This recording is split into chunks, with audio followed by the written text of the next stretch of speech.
Good morning mga idol. Magsit tayo sa panel gauge mga idol. Magsit tayo sa yung takbo, kung ilang gusto niyo takbo. 5,000, 6,000, 3,000, 2,000, 1,500. Yan, iset natin. Tapos tanggalin natin yung oil change. Yan o. Okay. Pindot tayo sa select at saka set. Yun, nagbiblink yung oras, time, nagbiblink. Tapos, pindot tayo sa select. Set. Set. Isa. Dalawa. Tatlo. Yung well change. Tignan mo yung well change. Nag-blink. Apat. Pindot tayo sa set ulit. Apat. Yun. Nag-blink yung well change at saka takbo niya. Speed. Sa speed. Yun. Ilang odo yung gusto nyo ilagay.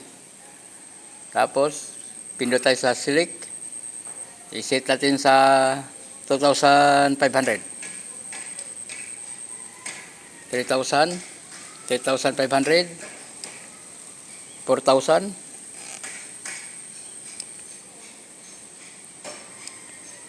5,000.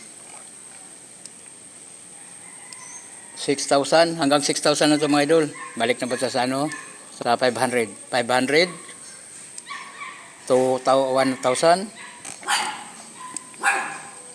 1,000, 1,500. 2,000. Yun, 2,000 na yan. Ilagay natin sa 2,500. Yun, 2,500. Lagay natin sa 2,500. Yan o, 2,500. Nag-blink yung oil change at saka yung speedometer. Yun. I-set na natin. Set na yun. Hindi pa rin matanggal yung oil change. Yan yung mga idol. Pag hindi matanggal pa yung oil change, patayin natin yung ignition. Patay tayo dito. Tapos, pindutin natin yung yung set.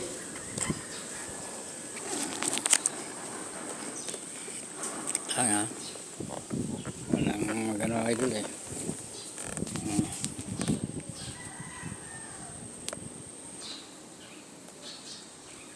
Pindutin natin yung set. Yan, mga 5 minutes siguro bago buksan natin yung ignition. Yan. Huwag niyong bitawan muna kung hindi mo open yung ignition niya. 1, 2, 3, 4, 5, 6, 7, 8, 9, 10. Open natin yung ignition. Yun. Nawala na yung oil change. Yun o. Wala na yung oil change niya. Yung nilagay natin takbo dito mga idol.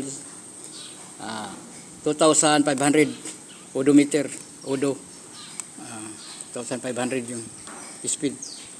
Yung takbo niya. Nilagay ko para sa sunod maabot na sa 2,000. Ay yung odo. Lalabas naman yung oil change. Lalabas na yung oil change. Doon naman tayo mag-change oil ulit. Okay. Hanggang dito lang yung video ko mga idol. Maraming salamat sa inyong lahat. Thank you.